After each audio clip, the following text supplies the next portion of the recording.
Hoje é um dia muito especial, por dois motivos. Primeiro, porque é o aniversário da irmã Isavane, a esposa do pastor. Então, não resta dúvida de que hoje é um dia especial. O segundo motivo pelo qual eu acredito que hoje é um dia muito especial é que eu fui informado que hoje é o Domingo de Ramos e inicia hoje a Semana Santa. No Domingo de Ramos, em 1975, eu tinha 23 anos de idade. Eu entrei pela primeira vez em um templo evangélico. Pela primeira vez, eu ouvi um pregador. Chamava-se Estevão Ângelo de Souza. Domingo de Ramos à noite. Eu estava vestido como um hippie. Cabelo grande. Meu cabelo é ruim. Minha mãe dizia que meu cabelo é como ata seca. Emboladinho. Então, dizia que era um arapuá. E naquele período que havia na época da Jovem Guarda, havia um cantor, Tony Tornado,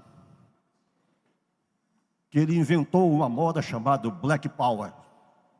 Então eu aderi à moda Black Power. A minha cabeça havia um guarda-chuva sobre a minha cabeça, de cabelo. Eu entrei na igreja assim, uma calça jeans, boca de sino.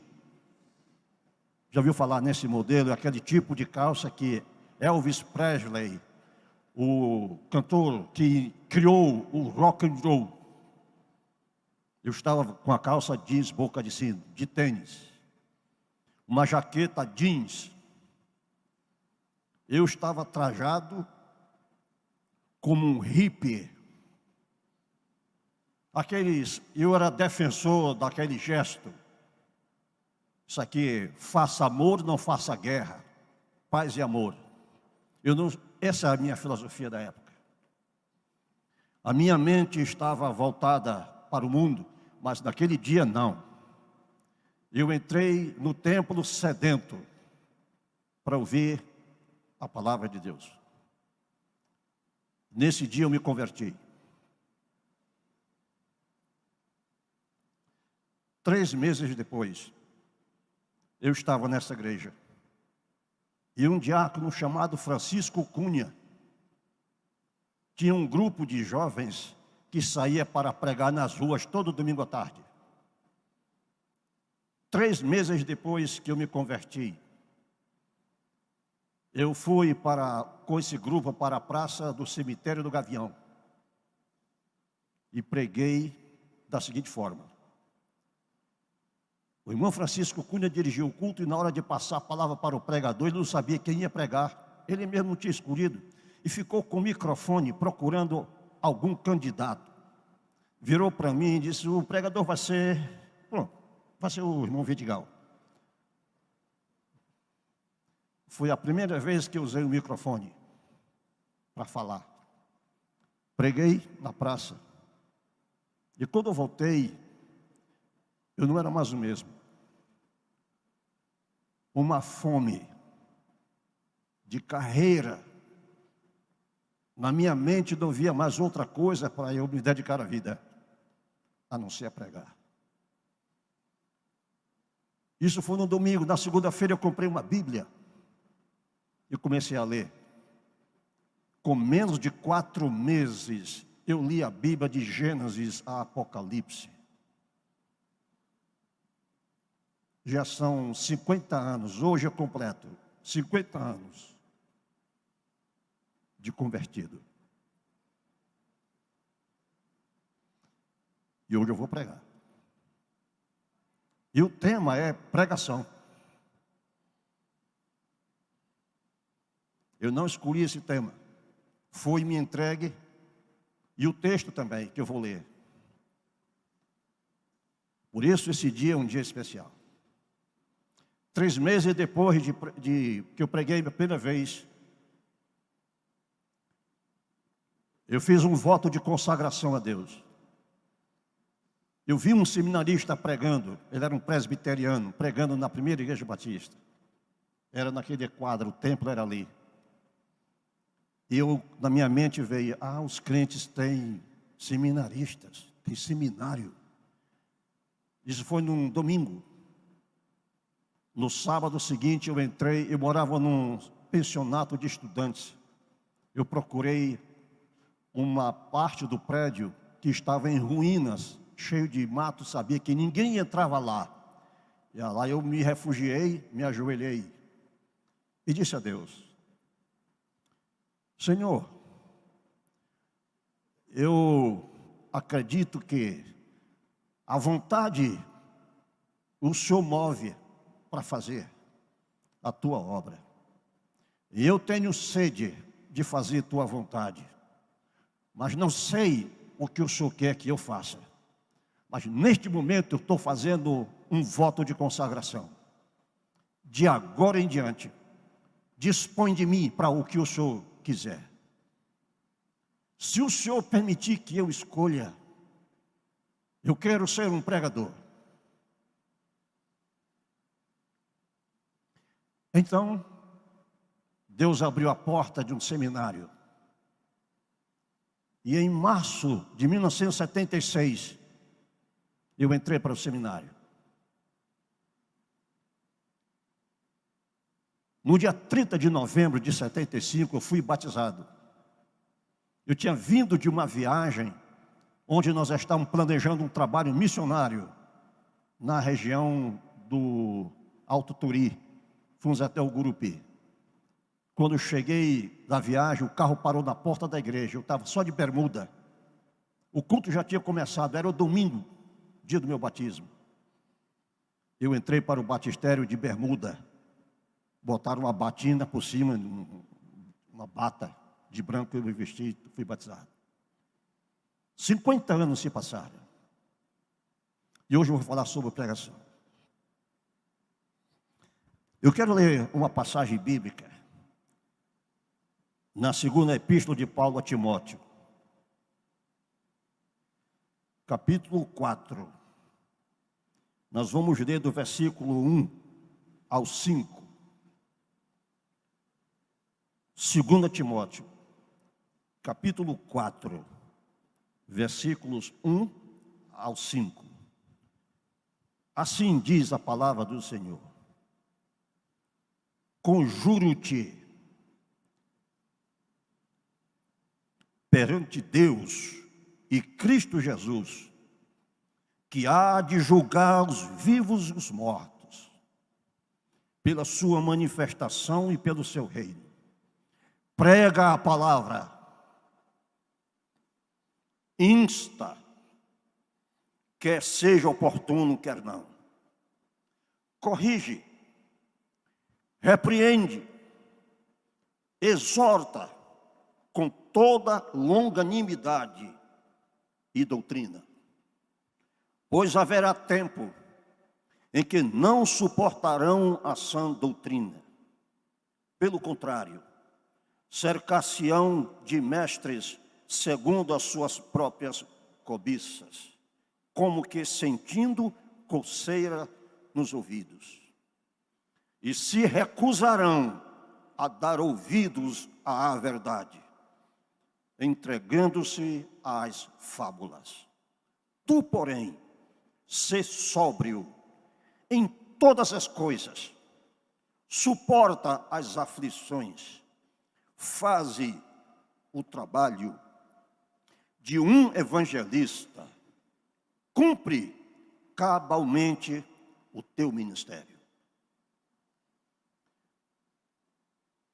O assunto que eu vou falar foi proposto pela Junta de Missões. É um quarto sermão, mensagem, da segunda epístola de Paulo a Timóteo. E, portanto, eu quero, nessa hora, fazer primeiro alguns esclarecimentos sobre esta passagem bíblica. As epístolas de Paulo a Timóteo e a Tito são consideradas, chamadas de epístolas pastorais. O conteúdo dessas epístolas é exclusivo para pastores, vocacionados, os episcopos, como Paulo chamou. E ele disse para Timóteo: se alguém almeja ao episcopado, excelente obra almeja. O ministério do episcopado, do pastorado, é uma obra considerada de padrão da excelência. E como o padrão é da excelência, alguns requisitos são estabelecidos por Deus através do apóstolo Paulo, instruindo Timóteo para preencher esses requisitos. Que o vocacionado, ele deve ser, portanto, um homem, tem que ser macho, casado, não pode ser mulher. Mulher não pode ser ordenada para o ministério pastoral. Se hoje mulheres estão sendo ordenadas, isso é um desvio doutrinário. É heresia que invadiu a igreja.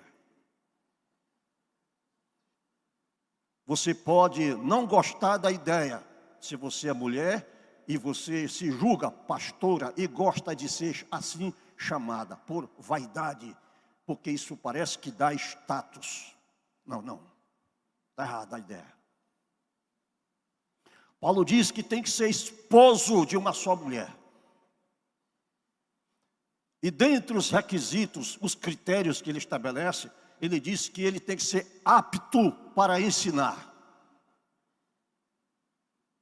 Se ele tem que ser apto para ensinar, ele tem que ser preparado, capacitado, especificamente treinado para isso. É esse o apóstolo Paulo que disse à igreja de Éfeso, que ele, Jesus, quando subiu aos céus, ele, portanto, fez uma coisa: levou o cativo o cativeiro e deu dons à igreja. A uns, não todos, só a alguns ele concedeu como apóstolos daqueles dias. Não existe mais apóstolos. Existe o enviado. A palavra apóstolo significa, é um carteiro que o rei mandava como mensageiro para fazer a leitura de uma epístola em público. Então, quando havia um edital, um decreto do imperador ou de uma autoridade, entregavam para um indivíduo e ele saía montado a cavalo. Ele era enviado. E a palavra que é usada para esse sujeito é apóstolo. Apóstolo é um homem de recado. Não é título, não é status, não é um cargo de hierarquia na igreja. É uma função de um servo, que ele tenha a responsabilidade, a incumbência de chegar na praça. Ele subia em um tamborete, alguma coisa de pedra, ele lia publicamente o edital e fixava ali na parede, ou mandava gravar em pedra, quando era para ser preservado para as gerações posteriores. Esse enviado do rei, homem de recado, era chamado na época de apóstolo. Então Jesus disse que Paulo disse que alguns foram designados para serem apóstolos. Por isso Paulo escreveu 13 epístolas do rei, da mensagem que recebeu de Jesus. outros para profetas. Profeta é o pregador, é o porta-voz oficial de Deus. Outros para evangelistas. E outros para pastores, cuidar do rebanho de Cristo. E outros para mestres. 5 ministérios. Não é tarefa para 100% dos crentes. Não, não, não. Ele disse na primeira carta aos Coríntios, são todos apóstolos? Não. A resposta é não. São todos profetas? A resposta é não. Então, pregação, do ponto de vista que Paulo então apresenta aqui, não é tarefa de 100% dos membros da igreja. É de alguns.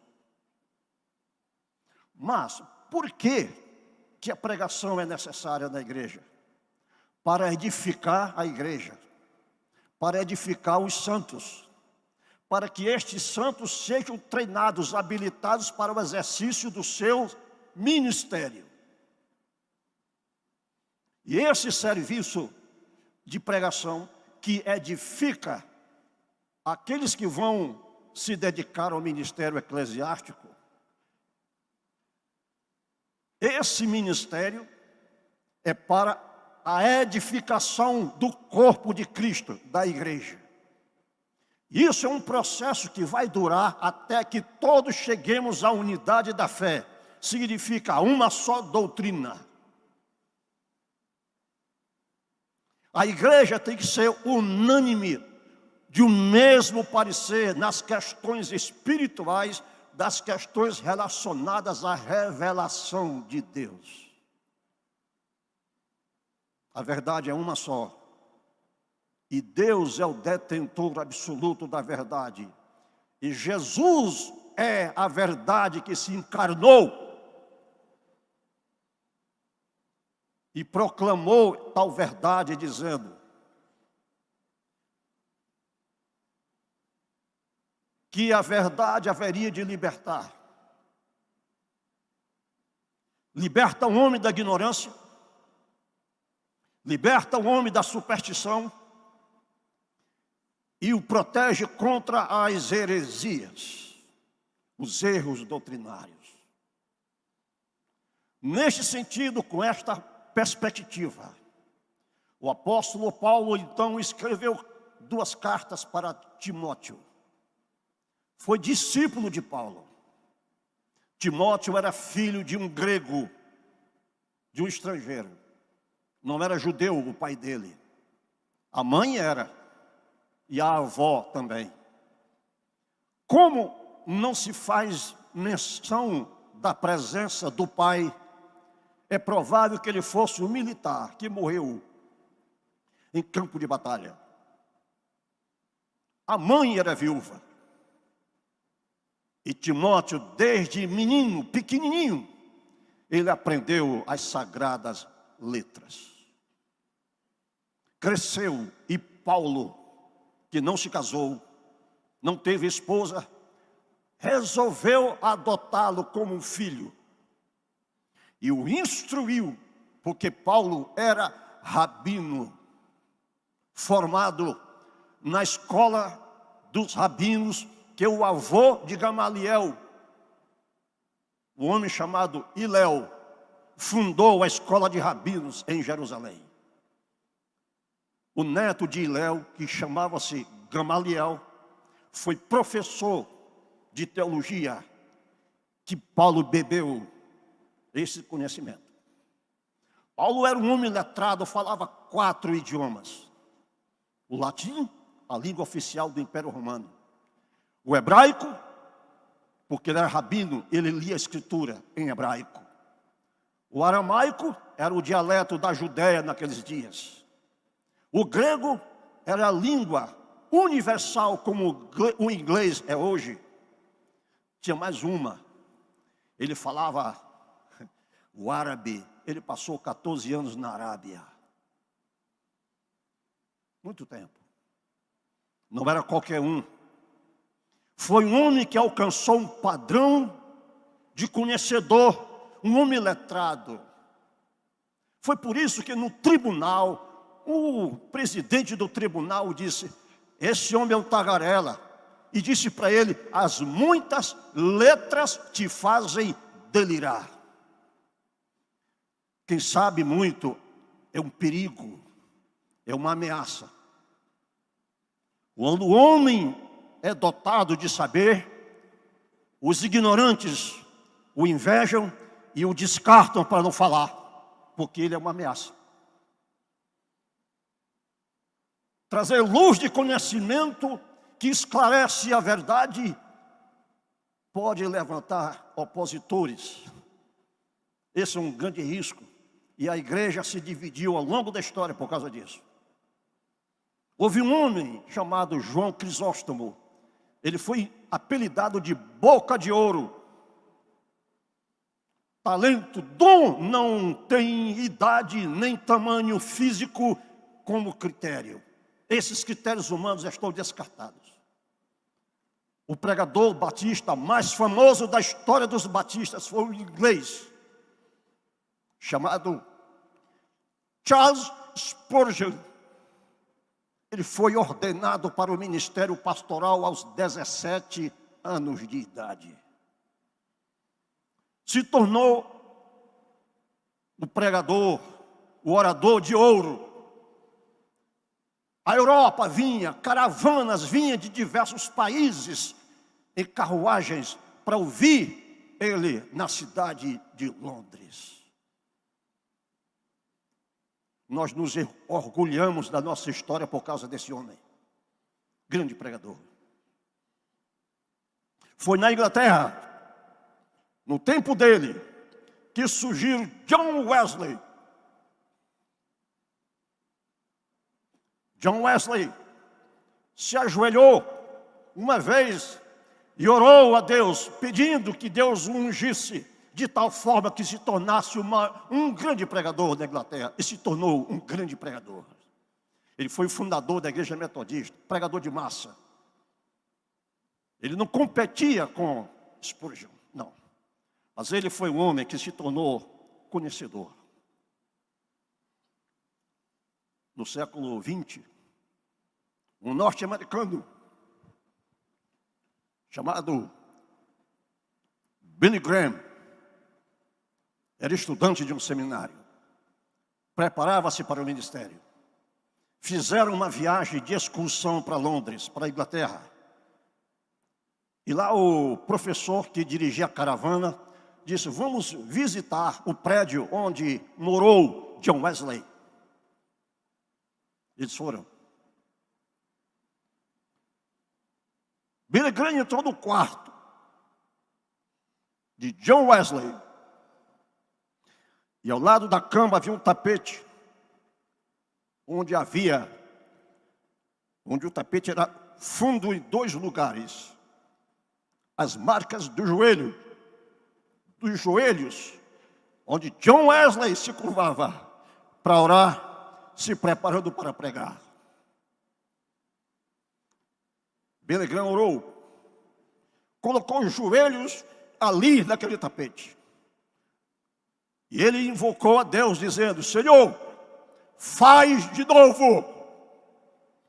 Ele pedia: repete o que o Senhor fez com John Wesley. E ele foi esse homem, o maior pregador do século XX, Billy Graham. Tornou-se conselheiro dos presidentes dos Estados Unidos. Foi conselheiro da rainha Elizabeth da Inglaterra. E pregou em mais de 120 países do planeta Terra.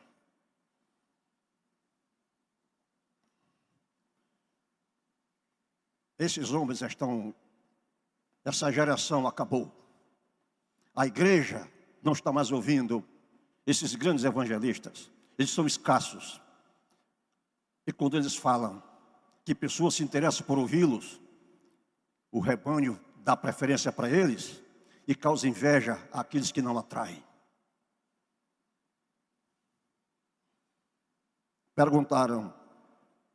Um repórter perguntou para John Wesley: como é que você, um ator de teatro, como é que você consegue atrair milhares, multidões e multidões para ouvir essa baboseira que você prega. Eu, que eu sou um ator, estou perdendo o meu auditório, meus assistentes. Qual é o segredo do teu sucesso? Como é que eu posso me tornar um atraente? John Wesley disse, é muito fácil, simples. Eu entro no meu quarto, eu me ajoelho, eu oro. Deus me põe em fogo. E o mundo vem me ver arder.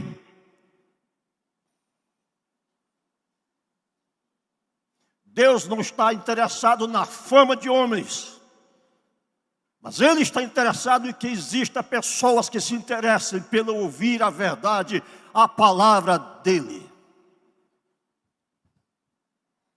Conjuro-te perante Deus, disse Paulo para Timóteo, perante Deus e Cristo Jesus, que há de julgar os vivos e os mortos. Prega a palavra. É a palavra de Deus. Nada de blá, blá, blá e blá, blá, blá das ciências sociais, da política, da história, de qualquer coisa. Não, não, não. A palavra de Deus.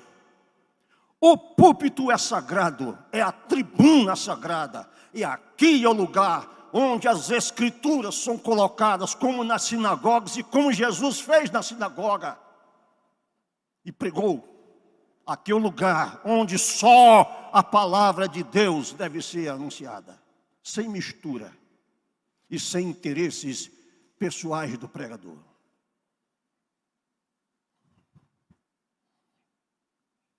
Queridos,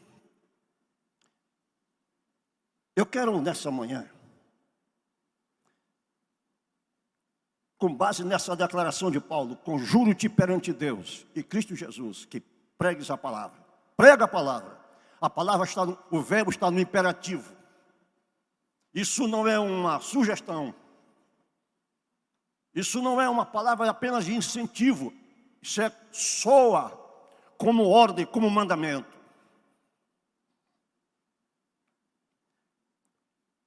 Isso então significa para nós hoje que a pregação da palavra de Deus, não do homem, palavra de Deus, é a essência do ministério eclesiástico. A igreja, disse Paulo para Timóteo na primeira carta, ela é coluna e baluarte da verdade. Em outras palavras, a igreja é detentora dos oráculos de Deus. Pastores, disse Paulo, são ministros de Cristo e despenseiros dos mistérios de Deus. Se alguém conhece Deus na sua intimidade, esse homem deve ser um pastor. Se ele não conhece, ele pode conhecer figuras da história, mais do que Deus, mais do que Jesus Cristo, e vai falar destas figuras, mas não fala do Senhor Jesus, não fala da revelação de Deus. E a igreja permanece na ignorância. Conhecereis a verdade, e a verdade vos libertará. Essa palavra de Paulo nos leva a levantar uma pergunta. Mas o que nos leva a acreditar nessa grande verdade aqui? No texto que nós lemos, Paulo nos aponta 3 indicadores da prioridade da pregação. Primeiro deles, o valor inestimável que a pregação tem. No versículo 2, quando ele diz, prega a palavra. Isso está dizendo, portanto, que pregação é a exposição fiel, clara, exata e objetiva da palavra de Deus, da revelação divina. A Escritura, nessa epístola, do capítulo 3, o texto que logo imediatamente antes, Paulo diz o que é essa escritura que deve ser o conteúdo da pregação. Ele diz para Timóteo: tu, porém, permanece naquilo que aprendeste e de que foste inteirado, sabendo de quem o aprendeste, e que desde a infância sabes as sagradas letras, que podem tornar-te sábio, não a história, não a filosofia dos sábios da época, mas as sagradas letras podem te tornar sábio das coisas de Deus, que pode tornar-te sábio para a salvação pela fé em Cristo Jesus. E diz por quê, no versículo 16 e 17. Toda a Escritura é inspirada por Deus e útil para o ensino, para a repreensão, para a correção, para a educação na justiça. A fim de quê? A fim de que o homem de Deus seja perfeito. Perfeito. Homem perfeito. Como Jesus. Essa é a meta de Deus para todos nós. Alcançar a estatura do varão perfeito, à medida da plenitude de Cristo. Isso não acontecerá se pastores, evangelistas, mestres não usarem a palavra de Deus, as sagradas letras. Se não usarem as sagradas letras, isto não acontecerá.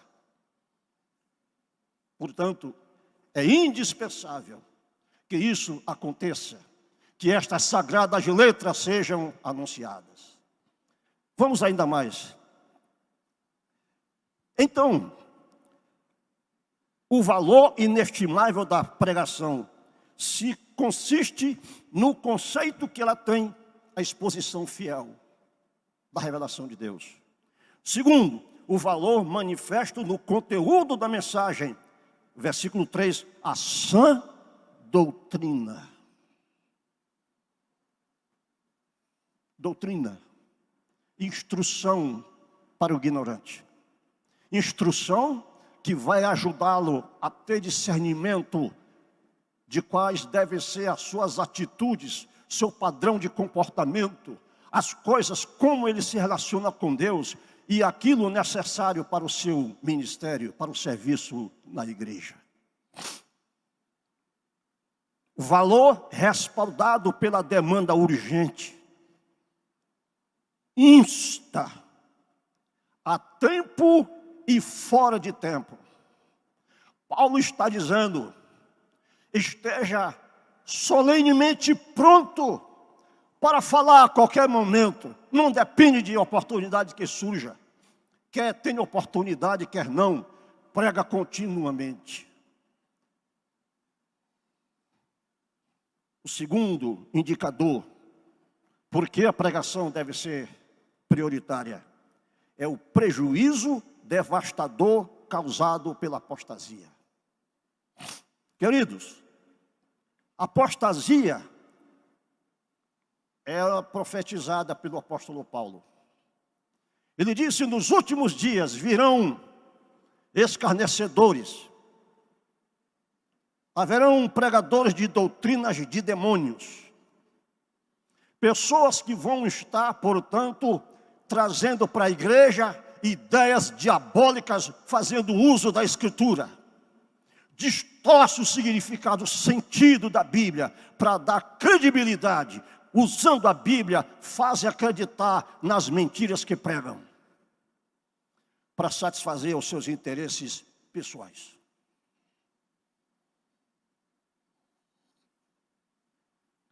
Apostasia, induzida pela influência cultural, porque virá o tempo em que não suportarão a sã doutrina. Esse tempo chegou. Estamos na era da pós-modernidade. Eu já li muito sobre isso. E das duas coisas que eu aprendi, que eu destaquei, é que estamos na era da subjetividade. Não existe mais padrões convencionais. Tudo é relativo. Não existe verdade absoluta, mas aquilo que para você é verdade, para mim pode não ser. Eu vou viver segundo os meus critérios, o que está na minha telha. Eu vi um cara dizer isso numa entrevista a Jô Soares. Embora Deus exista, eu não estou interessado nele. Eu não permito que alguém diga qual deve ser meu padrão de comportamento. Eu sou livre e eu faço o que eu quero, o que a minha razão julga do que é certo e do que é errado. E, portanto, eu acho que não existe padrões convencionais. Não, tudo é relativo. Hoje, a criança não pode ser instruída se ela é menino ou menina. Ele vai escolher. O menino pode achar que ele quer ser menina, e então depois vamos fazer a mente dele. É assim que a coisa está sendo no dia de hoje. E a igreja faz o quê?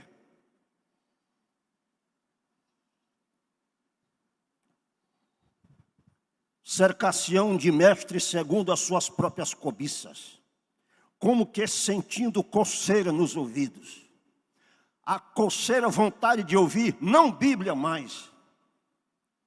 Uma vez, um seminarista disse, aqui não se fala de nome de pessoas, certo? A Bíblia está ultrapassada. Precisamos então encontrar uma nova forma de falar das verdades antigas numa linguagem atual nova. Só que a linguagem da turma da galera não tem nada a ver com o que a Bíblia diz. Sabe o que é a turma da galera? Já falei sobre isso aqui. A galera é um navio romano das guerras do exército, da marinha romana. Tinha um porão, e dentro do porão ficavam os escravos acorrentados, cada um com um remo. E fazia aquela coreografia da remagem. O cara remava debaixo da galera. Era o remador de baixo. Paulo chamou esses caras de uperetas. E disse, para a igreja de Corinto, convém que os homens nos considerem como uperetas de Cristo, remadores de baixo. Cristo é o timoneiro do barco, mas nós, pastores, somos os timoneiros do Senhor Jesus Cristo. Se existe uma turma da galera, deve ser composta, formada por pastores comprometidos com Jesus Cristo. Biblicamente é isso que está na Escritura. Se isso não é verdade, Paulo mentiu quando disse isso. Eu estou só repetindo o que ele disse. Apostasia confirmada pelo repúdio à verdade. Mas existe o terceiro indicador, porque a pregação deve ser urgente. É prioridade. A credibilidade conquistada pela integridade de quem prega. Nós estamos agora num momento histórico do nosso país em que um escândalo surgiu. Um ministro, um pastor, já renunciou por causa do contexto político em que pastores que estão comprometidos politicamente, recebendo propinas, cruz credo, de universa praga. Ontem eu preguei numa igreja e um dos pastores do nosso contexto é candidato a um cargo político. Ele já se separou da primeira esposa, abandonou as igrejas que pastoreou, fracassou no ministério. Ele faz parte de um grupo do WhatsApp chamado Os Renegados.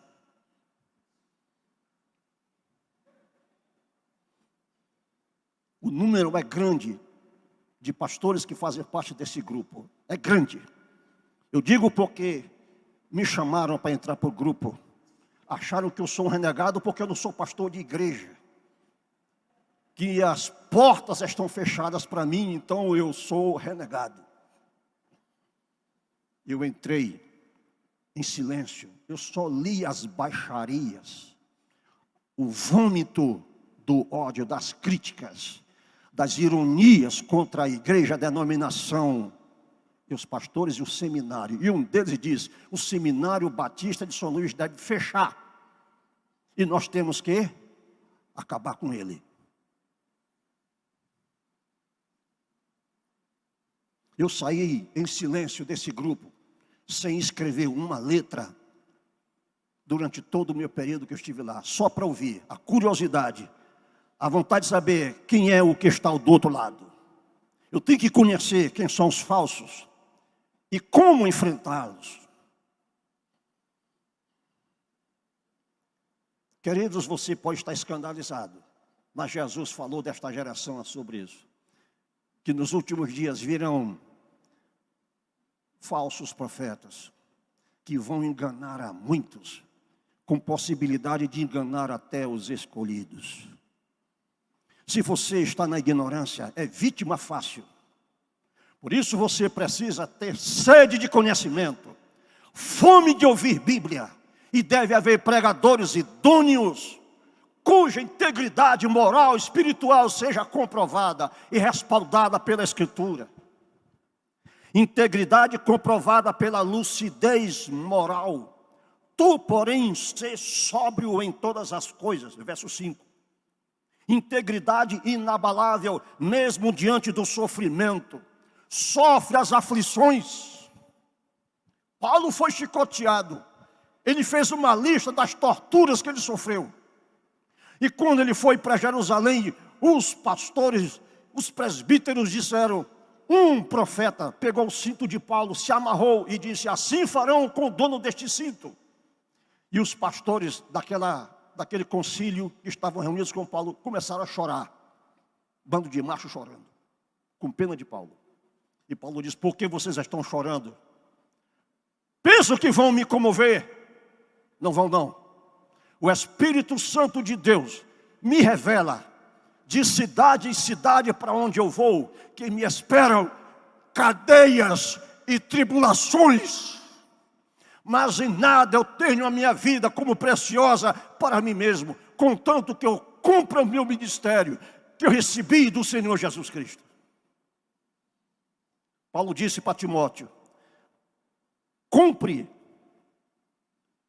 faze o trabalho de um evangelista, cumpre cabalmente o teu ministério. Ou seja, termine de forma triunfante, ainda que as aflições.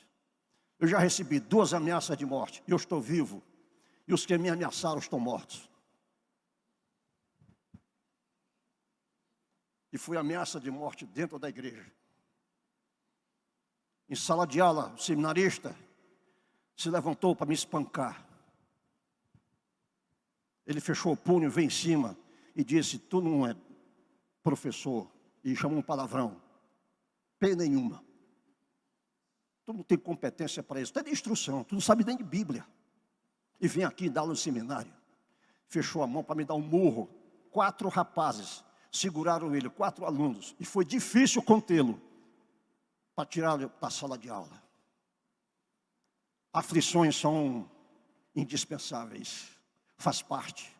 Jesus disse para os 12: no mundo tereis aflições, mas tende bom ânimo, eu venci o mundo. Eu não tenho medo da morte. Eu já disse para minha família e disse aqui: se eu tiver um dia de morrer de forma gloriosa, se isso me for permitido por Deus, que seja no púlpito. Aqui é um lugar. Não é vaidade não, filho. E Deus sabe que não é. É testemunho pessoal. Já recebi insultos de todo tipo. Todo tipo de palavrão que o ser humano já inventou, já dispararam contra mim. Eu estou aqui pregando ainda. Não desisti. Continuo. Eu espero que Deus não me deixe me acovardar para eu descer de nível. Não. É provável até que eu não pregue mais. diante da gravidade do texto que eu usei e do tom que eu usei na pregação de hoje. Amados irmãos, mais de 20 séculos já se passaram. Desde a fundação da igreja até a era atual, cognominada de pós-modernidade. Já falei sobre isso. Nada pode libertar a humanidade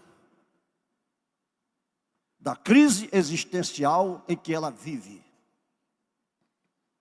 Nada além do Evangelho pode libertar o homem da escravidão do pecado. Nada. Os conselheiros profissionais sabem disso. É bom, é útil para tratar a parte, mas para formação espiritual, formar o caráter, corrigir a distorção de conduta, é a pregação da palavra de Deus. Jamais nos esqueçamos do princípio que aprendemos aqui hoje. A pregação da palavra de Deus é a essência do ministério eclesiástico. A prioridade da pregação tem respaldo nestes 3 indicadores: o valor inestimável que a pregação tem, o prejuízo devastador, ameaçador da apostasia e a integridade de quem prega. Sejamos testemunhas audazes de Jesus Cristo. Se você está aqui, é um privilegiado. Se você veio para a escola dominical e esteve na sala aprendendo, você é um privilegiado. A sua mente deve estar sendo edificada. Agora, se você que está ouvindo pela internet é daqueles que é mais cômodo assistir o espetáculo, assistir como quem vê um filme, porque isso é a sua diversão no domingo, você está fora. Esse comportamento não tem respaldo na Escritura. E se não há motivação interior por ouvir as coisas de Deus, julgue se a sua fé é legítima. Nem todos os que me dizem, Senhor, Senhor, entrarão no reino dos céus. Muitos naquele dia vão dizer, Senhor, em teu nome curamos enfermos. Grave isso. Segundo, em teu nome profetizamos. Terceiro, em teu nome expulsamos demônios. São essas 3 coisas desta geração das igrejas falsas, dos falsos pregadores. Então está se cumprindo o que Jesus disse. E Jesus responderá para eles, nunca vos conheci. Apartai-vos de mim, vós que praticais a iniquidade. Se houver pessoas nesta igreja que agora, a partir de hoje, adquiriu a consciência de que deve ser instruído, que deve aprender. Houve um membro desta igreja que veio a mim e disse, pastor, eu quero pregar. Você pode me ensinar? Posso. Eu disse, procure se existe algum outro interessado. Se tiver um grupo, vamos nos reunir. Não vai pagar nada. Só precisa gastarmos o tempo que Deus nos dá. E eu estarei com vocês e com o grupo. Quanto tempo Deus me permitir de vida, antes que eu parta para a eternidade. Se você é uma dessas pessoas, então, converse com o pastor Eliezer e pergunte se ele autoriza que eu dê aula que eu ensine. Eu não sou professor nem de ABD aqui. Eu só sou membro. E eu não estou desabafando. Estou querendo dizer o testemunho de um irmão que quer aprender. Tem vários que já falaram comigo. Eles já estão esperando o tempo em que Deus vai convencer, vai abrir as portas para que eu faça. Vocês viram eu ficar de pé, não viram? Na hora da ação de graças, eu fiquei de pé. Sabe por quê? Eu quero agradecer a Deus, compartilhar com vocês a gratidão que eu tenho a Deus.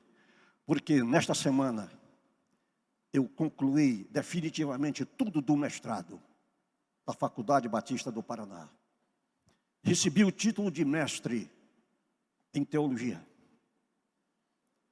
Eu estou esperando o meu diploma chegar pelo correio. Eu não me matriculei por vontade pessoal. Pessoas se levantaram interessadas e pagaram o meu curso. Não saiu do meu bolso um centavo, porque eu não posso. Mas Deus abriu portas, levantou os recursos e me deu a graça, pela sua graça e misericórdia. Eu acredito que os que se patrocinaram são pessoas que acreditam que é um bom investimento na vida de um homem que vai estar a serviço do reino de Deus. Eles são abençoados e continuarão sendo abençoados. E canais da bênção de Deus para abençoar outras pessoas. Como eu fui abençoado, eu não posso jamais deixar de ser uma bênção para aqueles que estão interessados. Procure o pastor Lezé e pergunte para ele se ele me autoriza. O líder do Ministério da Educação. E aí vamos estar juntos. Tá bom? Vamos orar? Quero pedir o irmão Diego, pastor dos jovens, vice-presidente desta igreja, vem aqui, por gentileza, querido. Faça esta oração, por gentileza.